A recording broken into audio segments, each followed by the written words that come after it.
everyone to this wonderful event, the 80th anniversary of the commissioning of the USS Silversides. As we begin our program today, we're going to start with the air horn of the sub.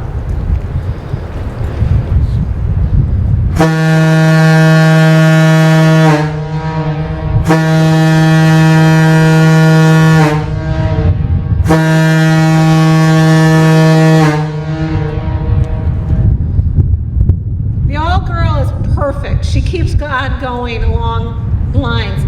One of the other things that we do as we begin any program here at the USS Silversides, we begin with the Pledge of Allegiance. Those of you that are capable, please stand and remove your hats as we say the Pledge of Allegiance.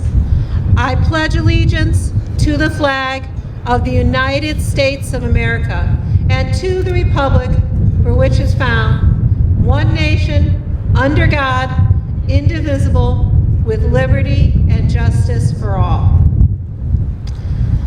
Thank you all for coming today. It's hard to imagine that 80 years ago today, this sub was just being commissioned. She was the first submarine to be commissioned after Pearl Harbor and to put into service.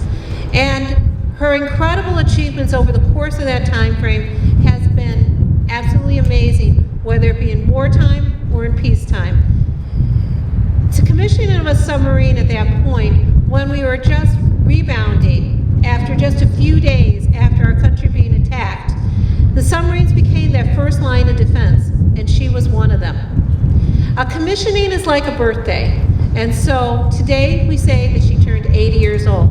She was in production for nearly 2 years before that, and finally accepted by the Navy on that day. And without further ado, I will turn the microphone over to Teresa Troutman to tell us about her storied war history.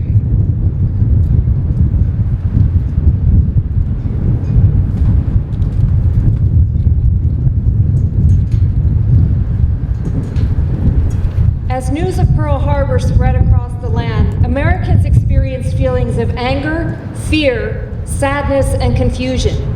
Within one segment of the population was a need for vengeance and a service of justice. 16-year-old boys often lied about their age and volunteered to serve their country to teach the Japanese a lesson about what happens to those who attack the United States of America. Filled with bravado, they came to the docks, ready to board Silversides, sail across the mighty ocean, put the Japanese in their place, and be back by next Christmas. Once they set sail, there were times when maybe it felt like a fraternity weekend getaway. As they matured into 17-year-old teenagers, the boys often adopted pets to share the submarine with them. They brought their instruments, like trombones, on board to liven things up. They mixed up some torpedo juice to help enjoy the cruise. Sometimes they would pull pranks like running off the submarine to help themselves to fresh fruit by grabbing bananas to take with them until the rightful owners of those banana groves would chase them off with machetes. They celebrated the victories of sinking or damaging a Japanese vessel they knew intended to do their country harm, like today's 17-year-olds celebrate a touchdown or a slam dunk. But as time went on and the war lasted longer than they thought, these 18-year-old young men learned the true horrors of war. Yes, they still understood and embraced the mission, but they heard the sounds of other submarines in the pack being hit by a torpedo. They faced the danger in rescuing pilots that were downed in water where it was too shallow to submerge. They learned how to think on their feet, whether it was performing surgery on a crewmate with no surgical tools, no operating room, and no doctors, or figuring out what to do when the torpedo you just armed and fired did not clear the tube. They felt the sadness of losing a crewmate to one of those Japanese vessels that was filled with sailors just as dedicated to fighting for their country as we were for ours. They experienced the terror of waiting and working in total silence while the Japanese dropped 17 depth charges all around you, never knowing if the next one would be the last one.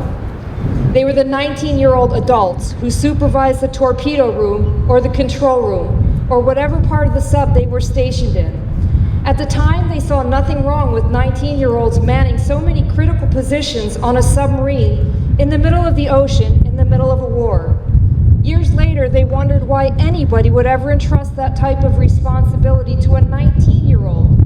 knowing the reason was that the 19-year-olds were often the only ones to choose from. Today we gather here 80 years after it all began for Silversides to celebrate the accomplishments of those brave American heroes. In her warriors, Silverside sank 30 ships and damaged 14 more. The success of this submarine was invaluable to the outcome of America's victory in World War II. But she wasn't done yet.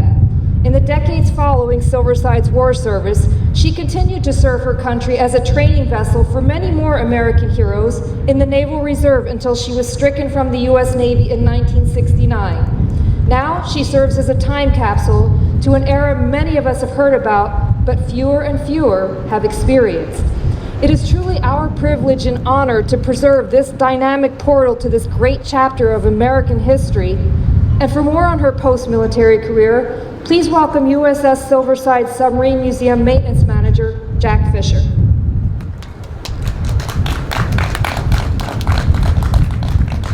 Thanks, Teresa. After 2 years of negotiating with the authorities in Chicago and with the Navy, the USS Silversides will allow to leave Chicago for her new home at Pier Marquette, Muskegon, Michigan, in 1987. Thanks to the business connections that Bob Morton had in Muskegon, as well as the Naval Reserve Center being located adjacent to where the sub was docked, needed repairs could be done. The Naval Reserve Center provide volunteers with all sort of skills. Before tours could be considered, she will need a thorough cleaning. The teak deck, which showed excessive wear, was completely replaced through the Brunswick Corporation. When the Great Lakes Naval Memorial Museum, as it was known then, started giving daily tours, and the word spread of a World War II submarine in Muskegon, Michigan, the museum slowly became the #2 attraction in Muskegon County. With the success of daily tours, the museum started the overnight camping program. This gave the museum the opportunity to educate young people by allowing them to, for a brief time, have a first-hand submariner's experience, which fulfills part of the museum's mission statement. She gained notoriety in 2001 when this site here became a major Hollywood studio. She became the star of the movie Alone. It was hard watching her leave the dock every morning, trusting that she would return that evening safely. The submarine is not your typical venue, but it has been used for traditional events and non-traditional. She is a venue for the museum's annual lost boat ceremony every May, where we honor the subs and men that are on eternal patrol. In keeping with tradition, the deck has been used several times for military retirement ceremonies, as well as re-enlistment ceremonies. Some less traditional, unique, are having a wedding ceremony on the deck, having wedding pictures taken on deck, or for the past 3 years, a local high school hockey team will visit us for group and individual photos. One of the more unusual uses is every year in October, the annual underwater pumpkin carving. This is done by the Muskegon County Sheriff's Dive Team, where they carve pumpkins underwater and the hull of the sub is the backdrop. During her 34 years in Muskegon, the staff and volunteers have made her as a living memorial to those who went before us, and we use her to educate current and future generations. Madam Director. Thank you, Jack and Teresa. You can tell how much the Silversides means to each and every one of us here on deck, but we know that the Silversides means just as much to the community that we live in and the people across the United States. The USS Silverside Submarine Museum's mission is simple. It's to honor veterans through education and preservation. You can see every day what we do for preservation and the hard work that it takes. What you oftentimes don't see is the dedicated staff and the numerous volunteers that are constantly here making sure that this vessel is available and ready for the next generation to do that. The USS Silversides Submarine Museum does not receive any state, federal, or local funding. This is all done through the generosity of the community upon which we live in and veterans across the country, as well as admissions to the museum and gift shop sales. And we appreciate each and every person that considers us at this point, because she is a treasure to our country. She is a living history memorial. She is the vessel is that place to walk. It's that center where a veteran that doesn't talk much about their experiences before they came home or with their children suddenly feels comfortable enough to start talking about them. She is an important part of Muskegon, and she's an important part of our world, and we are grateful for all of you that help us to continue to keep her here.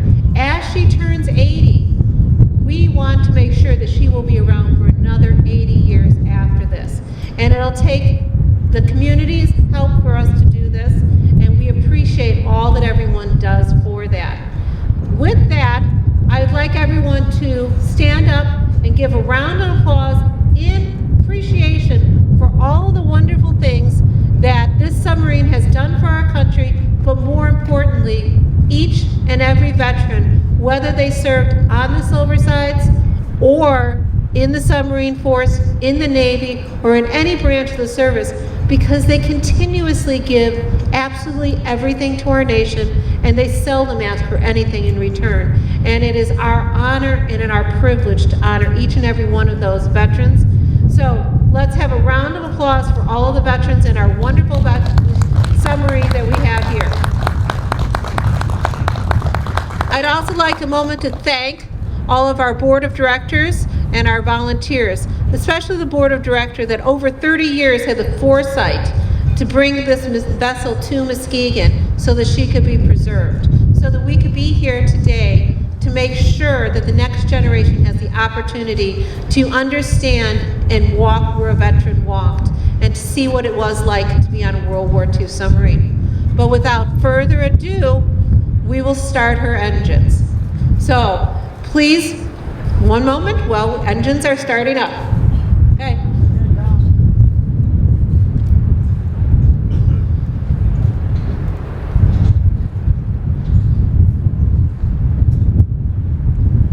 Take a few minutes, they're pretty cold. Okay, it'll be just a moment because she's a little older now and she doesn't react quite as quickly, and so her engines are a bit cold, so it'll take a moment for them.